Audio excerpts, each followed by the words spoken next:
Hoje a gente vai falar sobre essa diversidade, né? Queria explicar um pouquinho com base no quê, qual foi o estudo do Evangelho que deu origem a essa discussão de hoje, a esse bate-papo de hoje, né? Nós vamos comentar aqui um texto de Emmanuel que é baseado numa versícula de Paulo, na primeira carta aos Coríntios, versículo 4, capítulo 12, onde Paulo diz: ora, há diversidade de dons, mas o Espírito é o mesmo. Então, nós vamos falar um pouquinho aqui sobre essa diversidade de dons, né? São esses talentos que a gente recebe com a graça do Pai, e entrar um pouquinho sobre isso. Né? Quer falar alguma coisa aí? Então, Emma. Boa noite a todos. Eu acho que a gente tem que pensar no universo, né? Para que a gente possa aplicar a mesma regra do universo para a nossa sociedade, né? Então, se a gente parte do pressuposto que Deus criou o universo e a gente olha as estrelas, todas elas são da mesma cor ou são diferentes? Quer dizer, tem de várias cores diferentes, né? Vários modelos, várias galáxias, os planetas, eles são todos iguais, cada um tem a sua característica, todos são diferentes, né? Na verdade, a regra do universo é a diferença, né? Mas também é a harmonia. E a gente vai pegar a natureza, por exemplo, as flores, os pássaros, os animais, eles também todos são diferentes, né? A regra da natureza, que segue a mesma regra do espaço, que também segue a mesma regra aqui, é a regra da diferença e da harmonia. Por que nós, seres humanos, criamos uma norma coletiva em que a gente discrimina? Porque todos somos diferentes, não tem nem... Às vezes você pode encontrar um sósia, mas a maioria das pessoas são diferentes. De 8 bilhões, todos são diferentes em suas características de cor de pele, suas características sexuais, suas vontades. Uns gostam de coxinha, outros gostam de quibe, outros gostam de pastel, e tá tudo bem, né? Mas a gente cria regras sociais que nada fazem parte do universo, na verdade destoam do universo, em que o diferente é ruim, sendo que todos são diferentes. Hoje o pessoal deve estar achando estranho não ter pastel. Hoje não tem pastel. Olha, e discriminou. Então a gente tem que pensar que da onde veio essa discriminação, da onde veio essa diferença, por que certas pessoas ou certo padrão é o padrão dominante, todo que não é daquele padrão ele é inferior, seja nas castas, seja nas formas, e às vezes numa sociedade até mais rigorosa, como algumas sociedades que nós temos, como a indiana, por exemplo, embora hoje seja proibido pela lei da Índia, mas a gente tem castas em que determinadas pessoas, o único trabalho que ela pode fazer é catar os dejetos das demais. Então, como nós chegamos nesse ponto? É o desrespeito à diversidade. E é interessante que Kardec, né, a Nina trouxe esse texto do Emmanuel, mas Kardec, obviamente, muito antes. Eu trouxe uma série de passagens em que Kardec discute esse assunto. Imagina que lá no livro dos Espíritos, Kardec, naquele tempo, 1859, ele resolve discutir sobre a igualdade entre homens e mulheres. Tem um tópico do livro dos Espíritos falando se a gente tem que respeitar essa divergência, essa diferença. Afinal de contas, somos diferentes. Homens e mulheres são completamente diferentes fisicamente, mas será que mentalmente? E aí Kardec começa a discutir isso. E mais ainda, imagina, a gente está falando em direitos iguais entre homens e mulheres na sociedade, lá nos anos 50. Então, tem quase 80 anos antes, Kardec traz essa discussão, já dizendo que, olha, o processo reencarnatório faz com que a gente não possa ter nenhum tipo de discriminação. É impossível, porque se nós vamos passear por várias características, como é que a gente pode pensar enquanto espíritas, né, e num processo de discriminação? Então, eu respeito a diversidade. E logo na sequência, Kardec faz uma observação sobre a escravidão. Imagina, a abolição da escravidão no Brasil acontece 30 anos depois de Kardec publicar. É óbvio que nós já tínhamos várias leis, vários países proibindo, mas a escravidão existe hoje ainda. Se ela não é uma escravidão só relacionada à questão da cor da pele, ela é relacionada a castas que nós inventamos. E Kardec ousa dizer, e eu quero trazer essa discussão, porque eu acho que é uma das perguntas e respostas que eu gosto muito, porque a pergunta ela remete à questão da escravidão, mas a resposta ela serve para qualquer tipo de processo discriminatório. Ele diz assim, a questão 830 do Livro dos Espíritos: quando a escravidão faz parte dos costumes de um povo, são censuráveis os que dela aproveitam, embora só façam conformando-se com o uso que lhes parece natural? Então, dentro da nossa sociedade, vamos fazer adaptação, porque isso aqui também pode ser, na minha sociedade, é normal eu discriminar o homossexual. Na minha sociedade, a regra é discriminar o transexual, ou na minha sociedade, a regra é discriminar a mulher, ou qualquer outro que seja diferente. Então, assim, olha que pergunta interessante, quando na regra social aquilo que nos parece errado é certo, é censurável? E aí a resposta dos espíritos é: o mal é sempre o mal, e não há sofisma que faça se torne boa uma ação má.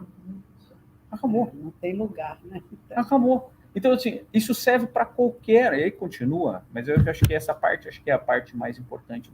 Então, assim, não importa, se a gente pode dizer, não, mas eu só faço isso porque na minha sociedade pode. Então, você está fazendo mal. Pode ser graduado esse mal através da sua ignorância, através da cultura, através de várias coisas. Mas o mal vai continuar sendo o mal, e não há como a gente transforme por qualquer sofisma, por qualquer ideia falsa, o mal no bem. É muito interessante, né? E a gente vê ainda, né, essas diferenças gritantes.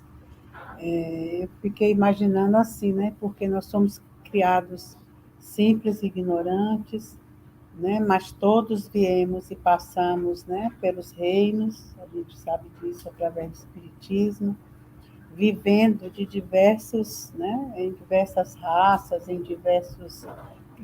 E assim continuamos até hoje no reino nominal, né?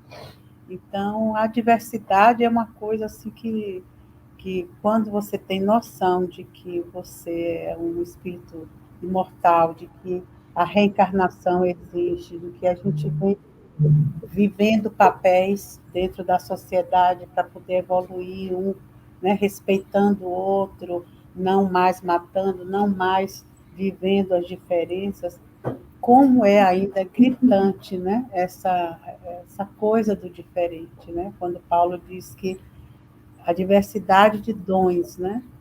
Mas o espírito é o mesmo, quer dizer, o espírito foi criado para a mesma trajetória. Não ao mesmo tempo, porque somos individualidades, então cada um vai fazendo, né? Quando entramos no reino nominal, vai galgando a sua evolução, mas todos vivendo os mesmos processos. Então, a gente não gostar das pessoas por isso ou por aquilo, principalmente cor da pele, o gênero, qualquer coisa desse tipo, das escolhas que o outro faz, a gente já está interferindo num processo que não nos pertence, porque Deus tirou isso das mãos deles, ele nos deixou o poder, né? As escolhas, o aprendizado, ele só, né? A gente só vai tendo o material humano de troca, os papéis a serem exercidos durante a encarnação, os conflitos, os aflitos, as coisas que vamos, os desafios que vamos vivendo em cada caminhada, mas é como se fosse um ano escolar, quando a gente vai para a escola, né, fazer a primeira série, a segunda série, a gente não dá salto, já entra na terceira, na quinta, a gente vai ali vivendo os desafios daquele momento, e é como se a primeira série ela se estendesse de uma forma tal que a gente vive a primeira série daquele aluno que teve toda a dificuldade de estar ali, não tinha nenhuma assistência anterior para estar naquela série, vai aquele aluno, depois nós voltamos para aquela primeira série, já tendo algum conhecimento e podendo entender com mais tranquilidade. É como se a gente ficasse, muitas vezes, repetindo anos para viver todos os processos dentro da diversidade, né? Da ignorância total, depois da primeira compreensão das coisas, e ali nós vamos nos misturando com aqueles que chegam, que éramos nós ontem, que é justamente para ver esse respeito. Puxa, eu já tive naquele lugar. Mas quando a gente galga qualquer coisa, qualquer processo na vida, em qualquer área dela, que te leve um pouco mais além, a tendência é a gente não construir nada que é o valor, né, das vidas, é o valor do processo, é você criar ali um maior respeito, um olhar mais fraterno para aquele que veio como você um dia lá atrás, né? E a gente não tem a gente demora de viver, tem dificuldade de viver esse processo emocional de que é o valor que o espírito traz, que é o de respeitar o outro, de olhar o outro, porque eu já estive lá, não é porque eu nasci olhando para o outro, não. É porque eu sei aquilo, eu olho para ele e sei o que ele está passando. Eu sinto o que ele está passando. Eu não estou ali, mas sinto aqui o que ele está vivendo ali. Mas quando a gente muda de degrau, parece que o espírito, o egoísmo vai tão junto, o orgulho, né? Vão todas as mazelas, todas as nossas mazelas internas, facinhas de construir, a gente já leva com a gente, né? E aquele pote de ouro que nos foi dado pelo Criador, a gente vai esquecendo, não mexe muito. Ai, não, quando eu mexo nisso, eu me emociono, eu fico fraquinho. Ah, quando eu abro esse pote assim, que olho para dentro, ai, parece que eu vou ficando muito mole, eu tenho que ser duro, eu tenho que ser o bom, eu tenho que ser o que dita as ordens, né? E aí a gente vai ficando essas pedrinhas ao longo do caminho, aí demorando de sermos polidos, né? Só há muita machadada, mas vamos.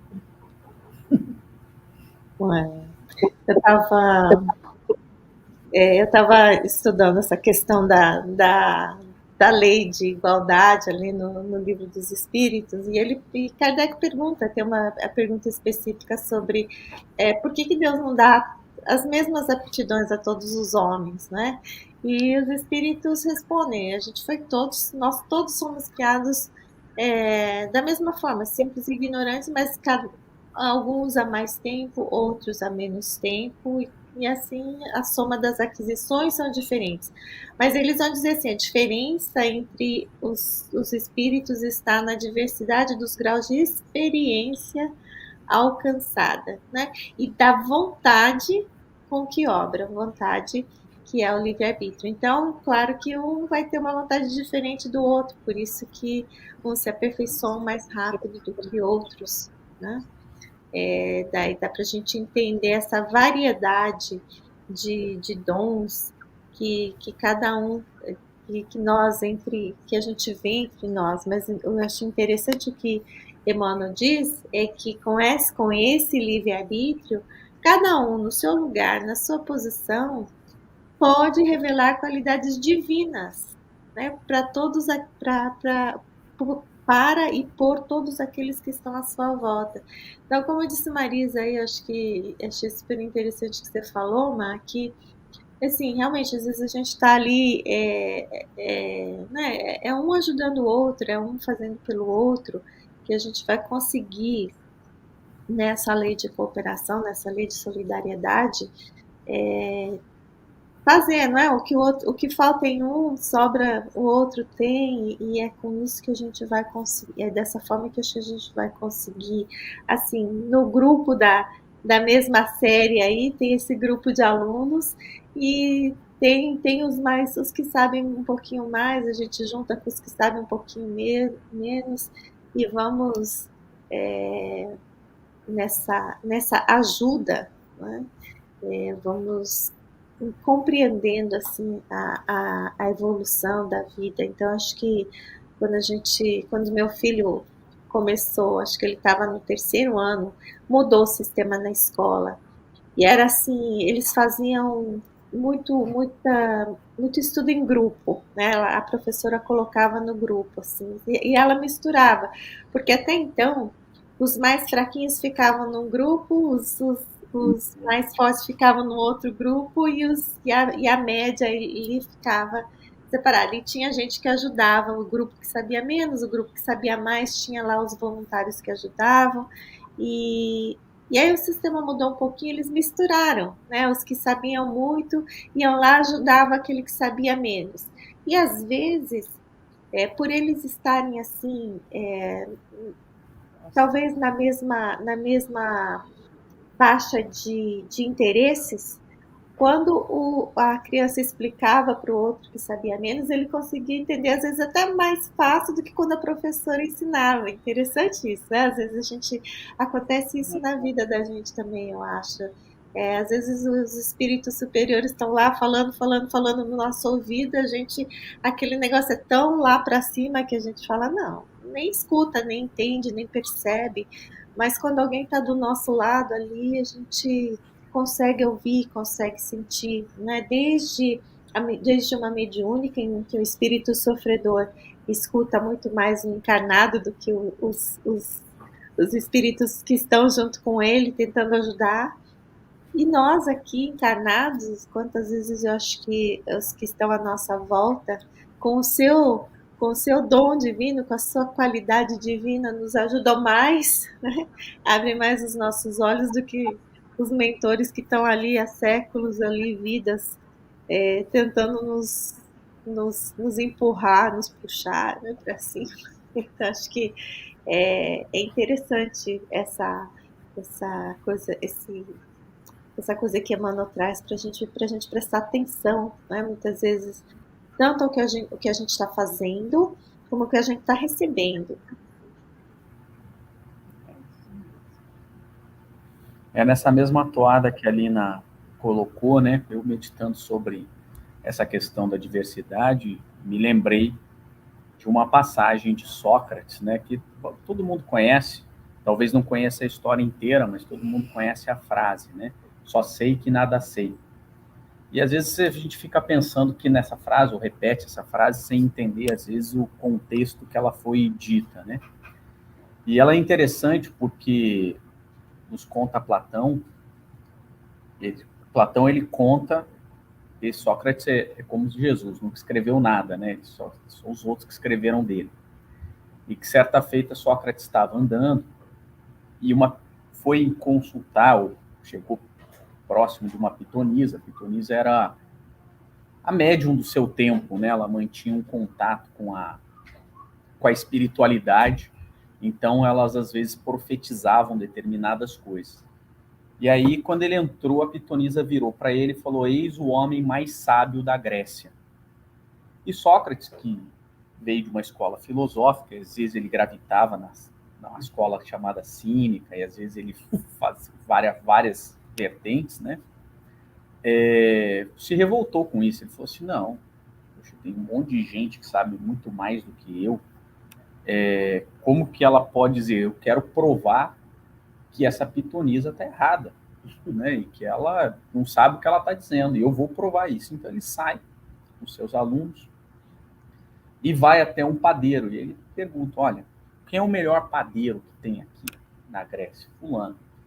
Aí ele chega para o fulano e fala, você é o melhor padeiro aqui da Grécia? Ele falou, sim, sou o melhor padeiro, sou considerado o melhor padeiro. Imagina você ser padeiro na Grécia, é uma profissão, não que hoje não seja, mas era uma profissão, assim, um artesão, né? E aí esse padeiro começou a contar que ele era o padeiro mais importante da Grécia, que ele é o que mais sabia, que não sei o que, parari, parará. E aí Sócrates ouviu aquilo e saiu. Aí ele foi, então, vou procurar um político. Ele foi procurar quem era o político mais habilidoso da Grécia. Olha, aqui em Atenas tinha muito, né? Então ele procura esse político, que era considerado o mais sábio dos políticos, né? E aí ele começa a entrevistar e ele fala, não, eu sou considerado o mais sábio dos políticos, na administração da polis, da cidade e tudo mais. E ele vai contando que ele era o mais sábio. E ele fala, ok. E aí ele vai para um construtor, né, um pedreiro. E aí ele pergunta para o pedreiro mais famoso, imagine você ser pedreiro naquela época, construir era um segredo passado de geração para geração. E só quem era iniciado mesmo nesses fundamentos é que podia, que tinha o conhecimento. E aí ele falou, não, eu sou considerado o mais sábio dos pedreiros, né? O melhor pedreiro. E aí Sócrates, quando termina essas entrevistas, ele vira e fala, de fato, eu sou o mais sábio, porque eu sou o único que sei que nada sei. E todos aqueles achavam que eles eram os mais sábios porque eles mais entendiam de ser pedreiro, eles mais entendiam de fazer panificação, eles mais entendiam de política, e ele era o único que era o sábio que entendia que ele não sabia nada. E o que isso significa? Não é que ele não sabia, é porque o conhecimento, fazendo um paralelo com isso, é como se fosse um feixe de luz. Todo o teu conhecimento, imagine que todo o conhecimento, tudo que você sabe, cabe numa luz de uma lanterna. E tudo que você não sabe é o que está escuro. Então, é natural que existe muito mais escuro do que claro. E quanto mais você estuda, mais esse claro ele se amplifica. Mas também, proporcionalmente, mais o escuro se amplifica. Porque você toma conhecimento que você sabe menos ainda de outras coisas. A chegar ao ponto em que a gente vai descobrir que a gente é como Sócrates. Nada sabe. Eu nada sei de refrigeração, eu nada sei de vários outros assuntos. Imagine um mundo que todos fossem careca, homem, branco, heterossexual e advogado. Ia ser provavelmente o mundo mais chato da face da Terra e talvez o mais egoísta. Então, assim, e a gente vai pensar que o nosso problema, às vezes, não está em uma questão jurídica. Está no ar-condicionado que não funciona. Aí não adianta nada me ligar. Tem que ligar para o Jefferson.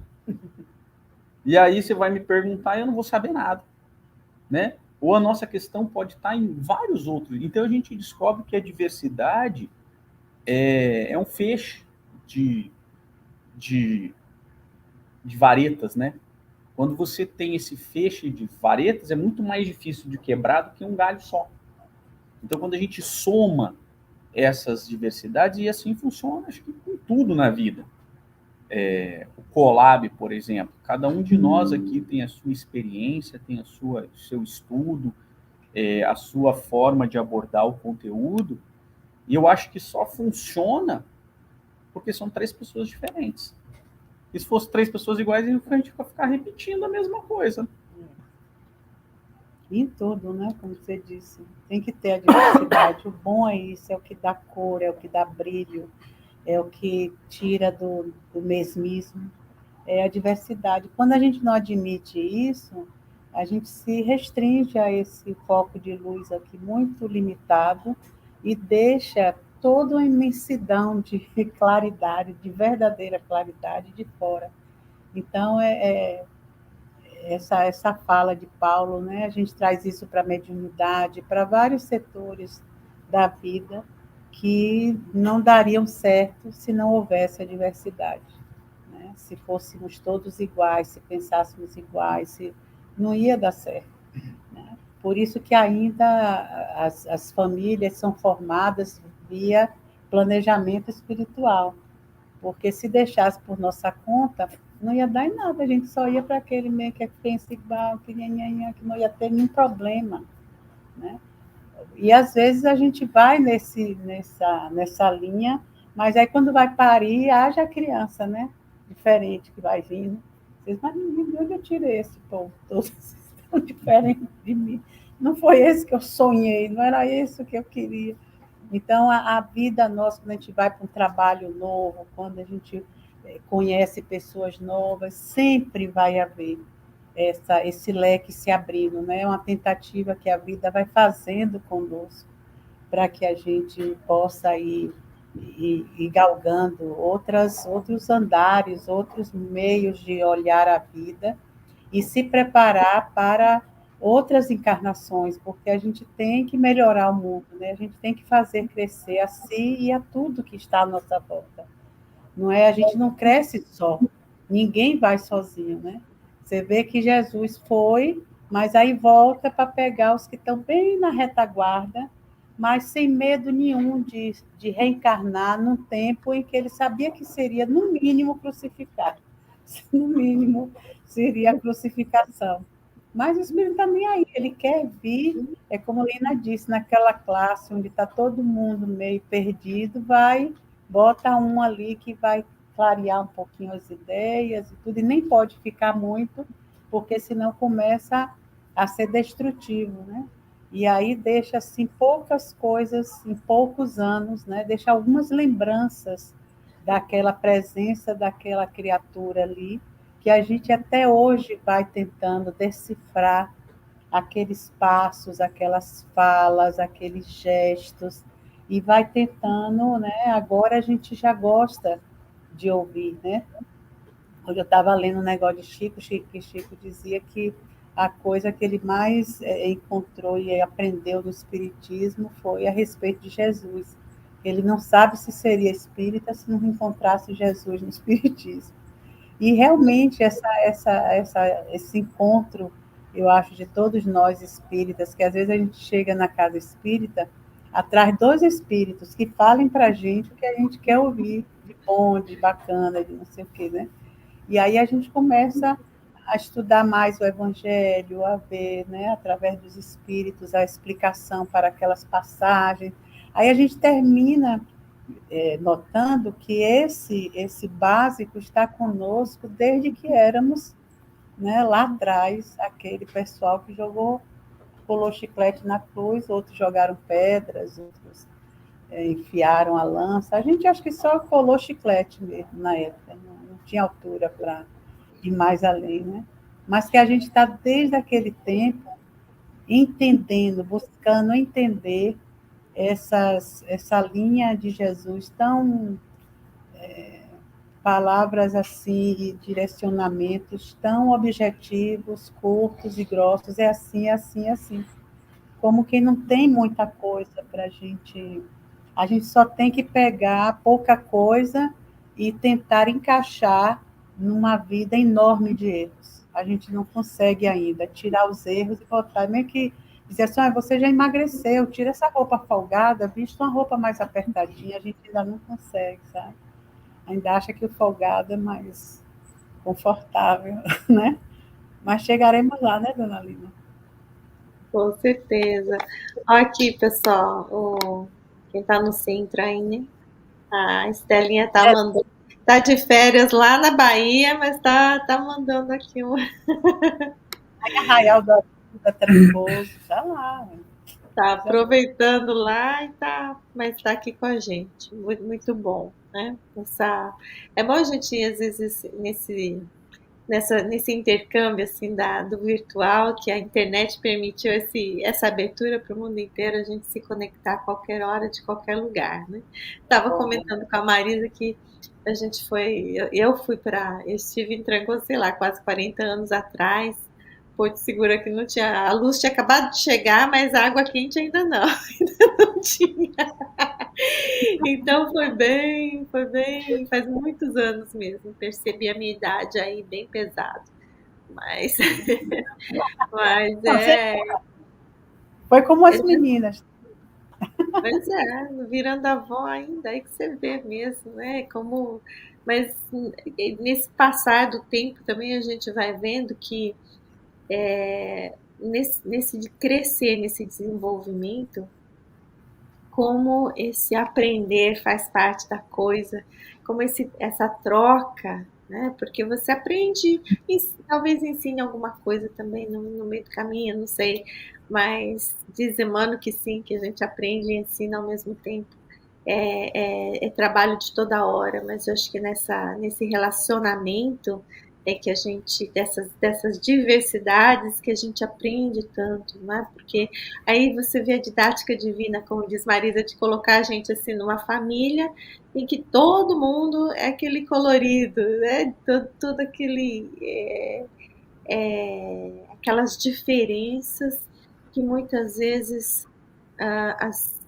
é difícil para nós lidarmos com elas durante aquele tempo que temos juntos. Às vezes, alguns são mais fáceis do que outros, alguns já são mais né, da nossa, combinam mais com o nosso colorido ou com o nosso descolorido, e outros que chegam ali para tirar o sossego do grupo. E isso é tão bonito, porque a gente aprende tanto, a gente aprende a ter paciência, a gente aprende a respeitar o outro, a gente aprende não dá para mandar para fora de casa, né? Então vai ter que aprender a viver junto, vai ter que aprender a viver ali embaixo do mesmo teto, pelo menos uns 10 anos no mínimo, de 10 a sei lá, a diferença de idade aí entre as pessoas. Mas eu com as minhas irmãs era 9, 10 e 11 anos de diferença. Então também não foi muito tempo que eu tive com elas em casa. Mas mesmo assim devo ter sido bem, né, bem difícil de suportar, porque imagina 10 anos depois você chegar uma coisa que destrói todos os seus brinquedos, destrói suas lições de casa, seus livros. Então acho que com certeza dei muito trabalho e fui muito, deve ter sido assim, devo ter sido um peso durante muito tempo para elas. Mas quanto talvez não tenhamos aprendido uns com os outros, em termos de paciência, em termos de. Muitas vezes a gente pensa como é que essa coisa veio parar na nossa vida, né? Da onde saiu esse filho desse jeito, com essas ideias, e, e ali que muitas vezes nessa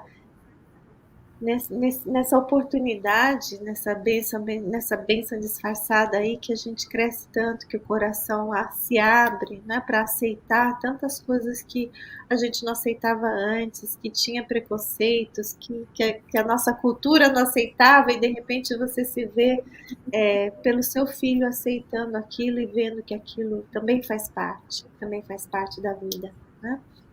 Então, acho que tudo é válido, tudo é muito válido nessa diversidade, e tudo vem para que a gente aprenda da forma mais rápida possível, e da forma menos dolorosa possível, né? Principalmente quando a gente fala desses relacionamentos familiares, assim, a gente pensa que são difíceis, mas talvez se a gente não tivesse aquela pessoa diferente na nossa casa, a gente levasse ali, ó, quantas encarnações com os mesmos preconceitos, com as mesmas crenças, né?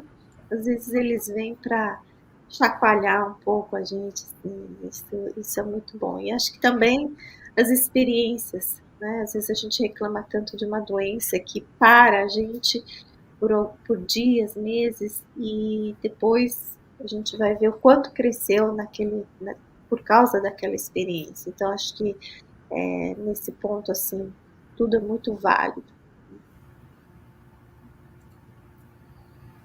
Esse texto do Emmanuel, eu acho que é um convite, bom, primeiro a entender que, então, a partir que a gente entendeu que a diversidade, ela é normal, ela é comum, para que ela serve?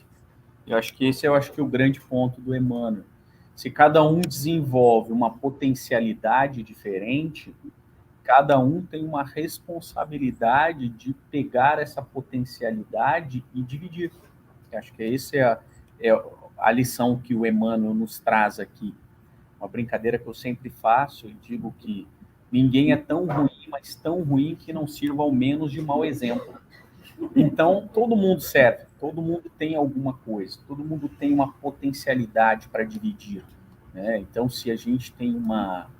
E o Emmanuel vai elencando ali, né? Então, o rico, ele pode ensinar que a riqueza pode ser utilizada para gerar emprego, para ajudar o próximo. O pobre pode ensinar a esperança, a resignação, até mesmo a força de vontade para sair daquela situação. Então, cada um tem uma potencialidade que pode dividir. E mais do que ele dizer aqui nesse texto, pelo menos, que a gente tem que respeitar a diversidade, porque isso já é uma coisa que é por default, né? Ele já fala assim, não, é aproveitar a diversidade para proporcionar o crescimento da humanidade. Porque a partir do momento em que a gente divide, né, é uma analogia interessante, aquele que é o companheiro, né? Companheiro, ele é utilizado, essa expressão até mal utilizada às vezes, mas o companheiro é aquele que divide o pão, por isso que ele é o companheiro. Então, é aquele que vai dividir o pão. E quando a gente divide o pão, a gente divide. Agora, quando a gente divide conhecimento, quando a gente divide, na verdade, a gente multiplica. Essa é a potencialidade que Emmanuel nos coloca aqui. Ao dividirmos a nossa potencialidade com o próximo, na verdade, nós estamos multiplicando, porque nós estamos ensinando aquela característica para o próximo. E ao ensinar essa característica, todos nós vamos ficando menos desiguais na potencialidade, porque esse conceito físico é irrelevante. O conceito físico de desigualdade, ele é irrelevante, porque ora nós estamos naquela situação de homem branco, ora você está na situação de homem negro, ora você está na situação de homem japonês, ora você está na situação de... Isso é uma característica física. E a multiplicidade das existências vem nos mostrar que ela vai passar. E agora, o que nós temos que aproveitar é a potencialidade intelectual, a habilidade, o conhecimento, e esse é o que nós temos que receber para que a gente possa aprender, mas, sobretudo, doar para que a gente possa também contribuir com essa equalização. E que não importa o que você é exteriormente, né? Eu digo a cor da pele, o nível social, nada. A capacidade de aprendizado, a capacidade de transformação está em todos, por isso que o espírito é o mesmo. A trajetória é a mesma para todos, não importa se um anda, parece que está mais à frente, o outro parece que está mais atrás, mas da perspectiva que estamos hoje. Amanhã já pode mudar tudo. Quando você olha, você diz, aquele ali que estava lá atrás, está lá, é porque justamente a gente só vê aqui, o clarãozinho aqui, né? Então, é a gente ter essa ideia de que isso é a vida.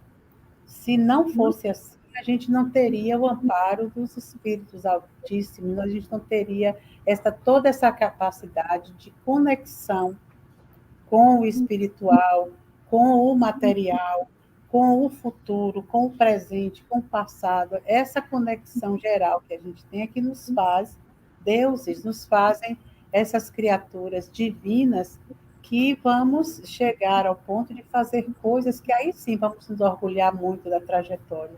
Por enquanto, não. Por enquanto, o nosso olhar só aborda isso aqui. E se esse pedacinho aqui é de algum sofrimento, pouca prosperidade, um pouquinho disso, um pouquinho daquilo, a gente ainda olha, porque a gente olha do vizinho e diz assim, mas o dele foi maiorzinho ali, o meu. Até essa visão para comparação nossa é muito estreita. E isso só faz a gente ficar menor, se sentir menor e mais incapaz. Quando você olha o outro com a mesma possibilidade que tem você de fazer, de acontecer, aí não importa. Aí a gente tem prazer de ensinar ao outro aquilo, como você disse, que ainda não. Você não sabe isso não? Toma aí, olha. E o outro, você também não faz isso aqui não? Não. E a vida passa a ser essa troca divina de dons, porque cada um é como o Hermínio, quando leva isso para a reunião mediúnica, né? Uma reunião mediúnica é uma reunião onde tem uma diversidade de carismas, mas o espírito é o mesmo. E todos precisam de todos, e só dá certo se forem todos juntos ali, naquela mesma proposta. Senão, não dá certo. Então, é muito legal a gente trazer isso para a vida e sempre que sair de casa, né, que deixarmos os de casa você vê todo dia, toda hora, são as pessoas que você está tendo contato o tempo todo, mas quando for para a rua, quando for para o mercado, para as coisas, olhar para aquelas pessoas e, puxa vida, eu estou aqui conectada com toda essa gente, né? Aqui a gente está nesse grupo enorme, porque se cair uma bomba aqui, de repente todos serão levados na mesma hora para o mundo espiritual, né? Então, será que ele está aqui por isso? Ou será que estamos aqui por outras conexões que a gente não tem nem ideia de quais sejam? E hoje reuniram essas pessoas aqui para fazer alguma coisa que a gente desconhece, mas que tem uma grandiosidade muito grande, que se a gente não tivesse aqui, não aconteceria. Então, tem coisas que a gente não tem nem ideia, né? Então, se a gente não for criando capacidades, né, dentro de nós para chegarmos ao que Jesus disse que vamos chegar, que é o importante chegar, né, a sermos homens de bem. Então, os homens de bem não querem saber se eles são preto, azul, amarelo, gay, o que é que eles são. O ser homem de bem é porque ele faz o bem. Ele não tem preconceito, ele olha o outro com a mesma capacidade que ele não tem hoje, mas eu sei que amanhã ele terá ou já teve ontem. Então, é aquele que já tem esse olhar mais amplificado e não se sente mal por isso. É como aquele velhinho de Chico, estava ali sentado na calçada como um humilde, ilíssimo, como é que diz? Mendigo, e se sentindo no céu, está cumprindo bem a missão que foi designada a cumprir. Quem olhasse assim, tadinho daquele velhinho ali no frio, coitadinho, ele estava ali só trabalhando, a gente não sabe, né, de que modo, para melhorar o que ele foi fazer. Então, e se melhorar também como espírito, né? Então, todo mundo tem brilho, né? A gente olhar as pessoas e ver o brilho, que a gente olha e vê defeitos, vê isso, é baixa, é gorda, está assim, está assado, está doente. Não olhar que as pessoas, todas nós temos brilho. Né? Pode estar naquele momento envolto em alguma tristeza, em algum problema que está vivendo na encarnação, mas o brilho está lá. E não é menor do que o nosso. Né? Provavelmente é do mesmo tamanho, ou às vezes até maior, porque está suportando, às vezes, dores que hoje a gente olha assim, rapaz, se eu estivesse no lugar de fulano, acho que eu não sei se eu ia aguentar. Então, a gente tem que ter esse respeito pela nossa trajetória, respeitando a trajetória do outro. Porque enquanto a gente desrespeita o outro, a nossa trajetória está desrespeitada. Porque aquele que desrespeita, ele começa em si próprio. Não é para o outro que ele está lançando as pedras. Né? As pedras estão nas mãos dele. Então, você está se achatando, você está se diminuindo, porque você não suporta ver o outro da maneira que ele precisa ser visto. Né, dona Lila? Isso que você falou sobre o espírito, mas que eu estava pensando aqui, já entrando nas minhas considerações finais, tá? Porque ele fala que o espírito é mesmo, né? Esse espírito divino que sustenta as criaturas é substancialmente o mesmo. Então, se a gente for pensar assim, Deus está em tudo, está em todos, e é isso que, assim, que eu acho que fica bonito, né? Quando Jesus fala assim, faça, brilhe a sua luz e é, faça o que você pode para que as pessoas deem graças ao Pai, né? Porque é o divino de cada um que está em todos, que está amparando tudo. E é graças a isso que eu acho que todo mundo realmente pode fazer muito, muito dentro daquele espacinho que foi dado, dentro daquela, seja da família, seja do trabalho, seja da cidade onde a gente vive, com as pessoas, com os amigos, com o grupo que a gente vive, o centro, nós podemos realizar, cada um de nós pode realizar muito, tem condições de dar muito, tem condições de, de fazer essa capacidade, né, esse dom que vem do alto, que vem de Deus, brilhar ali, porque é o divino se mostrando. Então, acho que esse convite que Emmanuel nos traz, assim, de prestar atenção, olha aí onde você está, com quem você está, as pessoas, a situação que você, a experiência que você está passando. Às vezes você tem que estar sozinho, né? Às vezes você está lá no deserto, sozinho, lá igual Paulo de Tarso, é o momento de você, talvez, coletar, conhecer, estudar, crescer no seu conhecimento para você poder colocar isso para fora depois.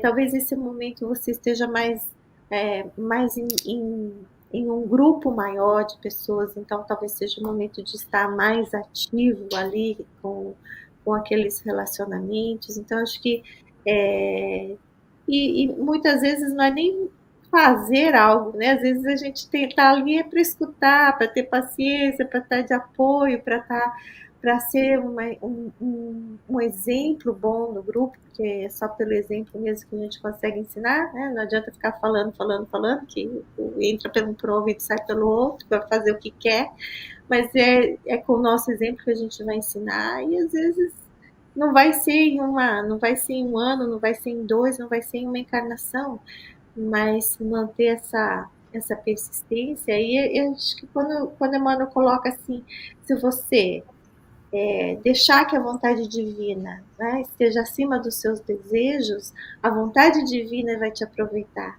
nesse momento. Então, eu acho que todos nós temos exemplos aí de um passado que talvez a gente não tenha sido, né, o melhor, não tenha dado o melhor caldo, não tenha dado o melhor de cada um de nós, mas acho que a oportunidade vem sempre, a lição vem sempre. E quando ele fala repara, é porque muitas vezes a gente passa muito distraído mesmo pela vida, né? Então, eu lembro sempre assim dessa história do Chico, que ele estava com uma pessoa ali, alguém estava dirigindo, ele levando ele para algum lugar, e alguém atravessa assim na frente do carro, o cara breca com tudo, com aquele susto. Fala, imagina se eu atropelo alguém com o Chico aqui do meu lado. E ele fala assim, nossa, o Chico quase atropelei um homem, e o Chico fala assim, ainda bem que você estava prestando atenção, né, meu filho? Olha que lindo isso! A gente está prestando atenção na vida, a gente está prestando atenção no que está acontecendo do nosso lado, prestando atenção às pessoas, né?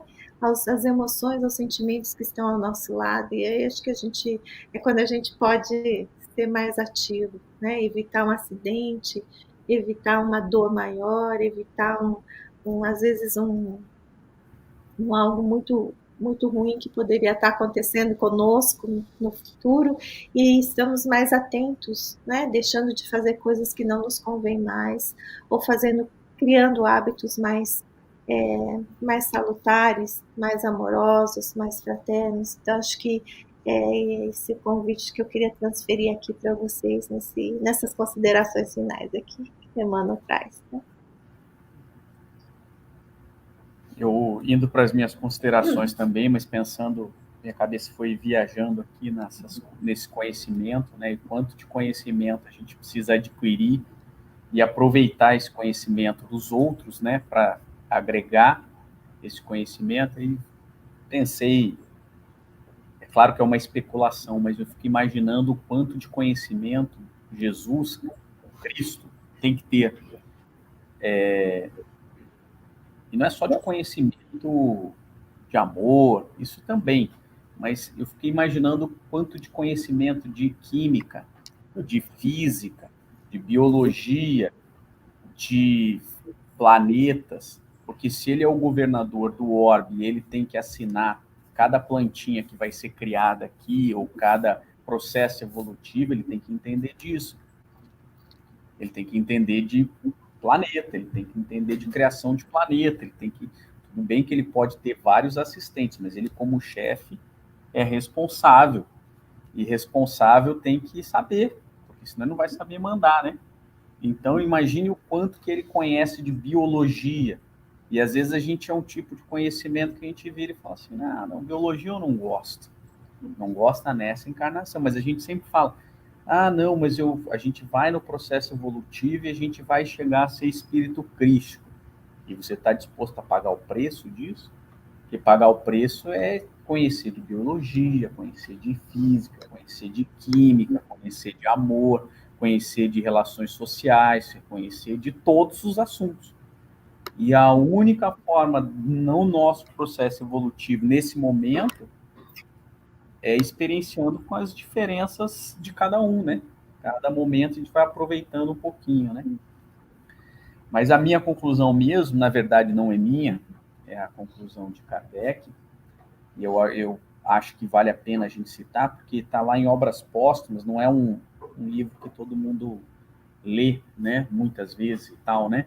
E eu gosto muito do Obras Póstumas, porque o Obras Póstumas era o pensamento ali de Kardec, era uma coisa muito intimista, tanto que ele não publica. Às vezes é uma passagem, e isso foi encontrado, para quem não conhece Obras Póstumas, foi encontrado depois que Kardec morreu, é uma série de anotações e mensagens, enfim, várias coisas dele ali, e que ele não publicou, mas que os amigos publicaram. Então, às vezes, você acha coisas assim, é o pensamento puro ali do Kardec, né? Então, é interessante. Então, ele fala sobre essa questão da diversidade, e ele fala o seguinte, então, o início tá lá no Evangelho segundo o Espiritismo, né? O homem de bem é bom, humano e benevolente para com todos, sem distinção de raças nem de crenças, porque todos os homens vê irmãos seus. Essa é a parte introdutória lá em Obras. E aí Kardec escrevendo, né? Feitas essas considerações, é lícito concluir que na doutrina espírita vigora o mais absoluto respeito à diversidade humana, cabendo ao espírita o dever de cooperar para o progresso da humanidade, exercendo a caridade no seu sentido mais abrangente. Ele coloca benevolência para com todos, indulgência com as imperfeições dos outros e perdão das ofensas. Tal como entendia Jesus, nosso guia e modelo, sem preconceitos de nenhuma espécie, de cor, etnia, sexo, crença, ou condição econômica, social ou moral. Acho que ele resumiu bem para a gente o que é o nosso dever enquanto espírita, né? Essas são as minhas conclusões. Quer dizer, do Kardec, né? Não são ótimas conclusões, não. Eu só vou concluir para a gente passar para a prece, que essa parte... Ai, me desculpe, assim, não sei se você vai concordar. A gente passa tantas encarnações, né, dando mais valor realmente a esse conhecimento prático da vida, técnico da vida, né? O sonho das universidades de descobrir isso, que fazem parte, inclusive, do progresso, né, econômico, social, material, do mundo físico. Mas o mais difícil, o problema maior de toda a humanidade é justamente cair nesse BIP aí, benevolência, indulgência e perdão das ofensas, que poucos livros trazem, né, o passo a passo, só assim quando você realmente busca aquilo, né? Olha, está me faltando saber disso. Deixa eu procurar nesses livros específicos, porque não estão em todas as bibliotecas, não é aquilo que a gente aprende desde que... Né? Quando vai para a escola, é para a escola. Ah, não, você que não vai para a escola. O pai, a mãe leva na raça, tem que aprender a ler, escrever, matemática, física, química, tem que passar de ano, tem que ir para a universidade, tem que ser o melhor profissional, que ganha mais. Esse é o projeto da família para aquele serzinho humano que está chegando. Mas, se ele vier com algum defeito de fábrica, né, em termos de comportamento, de manias, de vícios, de qualquer outra coisa, você tem vontade de embalar novamente, mandar de volta, e, olha, veio trocado, aí manda aí que ele está com defeito, né? E não pode, a gente não entende por que veio assim. E aí briga com Deus, briga com a vida. Ah, eu sou um azarado, olha para isso, olha o que me aconteceu, entendeu? Então, as coisas, eu acho as coisas de Deus tão bacanas, porque ele joga assim, uma série de coisas que ele sabe que vão encantar os nossos olhos ignorantes, que é o vamos ganhar dinheiro. O que é que eu preciso para ganhar dinheiro? Aprender matemática, física, a mexer bem no computador, a inventar tal coisa que vai, o mundo todo vai comprar. Essa é o que nos encanta como crianças espirituais que somos, né? Mas aí a gente vai galgando as encarnações e vai vendo que está tudo dentro do BIP. Se a gente não encaixar o BIP na nossa caminhada, acabou-se. Você pode ser o maior, como você disse, né? Por que que Sócrates ia para trás? Porque ele estava de acordo com o BIP. Ele disse, não, eu sei que eu nada sei. Ave Maria, Deus me livre esse povo agora dizer que eu sei tudo, né? Jesus veio, o que foi de sandalinha, né? Andando ali, comendo o peixinho dele, deitando ali na coisa, tranquilo. Por que ele não foi atrás dos poderosos lá? Não, vamos fazer assim, vamos botar esse povo para aprender o evangelho aí na raça. Porque é uma estrutura que você constrói. Então, ele só veio assim, bem calminho. Quer dizer, o homem mais que a gente... Né, a criatura que desceu à Terra com mais conhecimento, o governador do planeta. Quer dizer, para dizer assim, ó, eu estou aqui com meu chinelinho, vou passar só um tempinho com vocês, porque vocês vão me matar rapidinho, mas vim só para deixar aí, para vocês escreverem de trás para frente para trás, certo, errado, exagerado, sem exagero, ficarem o resto aí dessas encarnações trabalhando nessa meia dúzia aí de palavras, para ver se vocês começam a notar que é muito bom ser bom. E é simples, basta querer, dizer assim, eu quero. Pronto, está resolvida a história, né? Mas é isso que eu acho que a gente fica ainda tendo, graças a Deus. Ok, isso é o que eu encontrei na internet. Isso, tá a outra falando. Isso é que eu digo, as máquinas são maravilhosas. Vem assim, ó. Fazendo palestra, viu? Então, eu acho que é isso. Eu acho que a diversidade está aí para fazer com que a gente cresça e melhore. E se aprimore com mais rapidez. Porque se não tiver diversidade, fica tudo tanto dentro do mesmismo, que aí a gente corre o risco de tropeçar. Porque vai ser todo mundo igual, todo mundo se achando bacana, e aí a gente não precisa crescer mais. Mas daqui a pouco vem um diferente, diz uma coisa, e aí tira a paciência, e é isso que faz com que a gente cresça, né? É isso, dona Lina. A Cláudia quer... Você chegou a comentar, então, sobre a diversidade, e você citou também a palavra moral. O que seria essa diversidade moral? Como é que a gente vê isso? Que aí me deu um nó aqui de como que a gente poderia tratar isso. Ela está perguntando a diversidade moral. Que eles... Vamos lá. Porque aqui a gente vai entrar numa seara mais complicada, né? Então, que é a moral, existe a moral do Cristo. Essa não... Nesse texto que você leu, você está lendo, e depois isso. você falou também moral. Então, deixa eu ver aqui onde é que eu falei de moral. Aqui, ó. Sem preconceito, né? De qualquer espécie, cor, etnia, sexo, crença ou condição econômica, social ou moral. Moral. Porque, então vamos lá, não vamos trabalhar moral a respeito do aqui que é a moral não, na nesse sociedade, texto. porque moral, ética, isso aí é muito Sim, mais, um nesse buraco texto mais aí que me confuso. deu. E aí a gente vai discutir um outro assunto. Aqui o que ele está querendo dizer é o seguinte: se você compreende o BIP, ele começa falando do BIP, né? Se você é benevolente para com o próximo, se você é indulgente com as imperfeições alheias, você entende que pessoas possuem moral diversa. Então não vai ter outra, você não vai ter esse preconceito para com a moral. Então, por exemplo, não é aceitar. Jesus nunca aceitou. Mas saber que aquela pessoa um dia vai. Não, compreendi. Perfeito. É só respeitar o tempo. Né? Não, perfeito. Obrigada.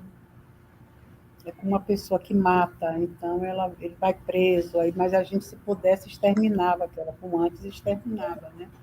Mas aí hoje a gente vê que não é porque a pessoa matou que... Fora que às vezes vai preso, porque matou e depois descobre e foi um engano. Não era ele, não, era outra pessoa, e ele está lá preso, tira ele. Hoje em dia tira, antigamente assim, mas já está lá, deixa. Prende o outro agora. Nós éramos sem escrúpulos.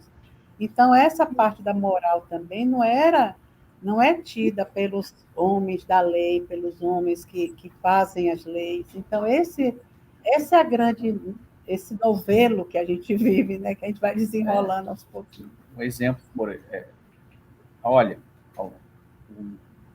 duas pessoas do mesmo sexo se relacionando, isso é imoral. Mas imoral para quem? Imoral para você? Beleza, ok. Não faça isso se você não quer. Mas respeite essa diversidade. Respeite essa... Porque aquilo que pode parecer imoral para você, um exemplo que acontece no dia a dia, né? Muitas pessoas fazem um juízo de valor a respeito da sua moral, transpassam a sua moral para o outro, como se o outro tivesse que seguir aí. E é isso que ele está dizendo aqui. Você não tem que ter preconceito com a moral, porque aquilo que você acha que é imoral, estou dizendo um exemplo, não é o que eu acho, tá? Há um passado não muito tempo, era imoral um casamento de pessoas de cores diferentes. Se você tinha uma cor diferente, era imoral. Quer dizer, classes então você vê sociais como... diferentes. Da sociedade, a partir do momento que você diz que o mal é mal sempre, que independente da regra da sociedade... Isso ainda tem uma situação pior, que isso, a moral é uma coisa, a legalidade é outra. Tem coisas que são imorais, mas são legais. Tem coisas que são ilegais, mas são imorais. Você tem várias... Não, mas não é esse o contexto aqui. A moral do Cristo, ela sempre é correta. Esse é o ponto. Aqui o que ele está dizendo, a divergência que nós temos é respeitar o... Isso. Eu estou concordando com você, não estou discordando. É respeitar aquilo que você acha que é imoral. Porque isso vai evoluir, talvez você nem ache mais no futuro. Não, moral tem a ver com a sociedade. E com a cultura, com aquele tempo, com aquela pseudo, porque não tem a ver com legalidade, muitas vezes. Você tem coisa que pode ser imoral e pode ser legal.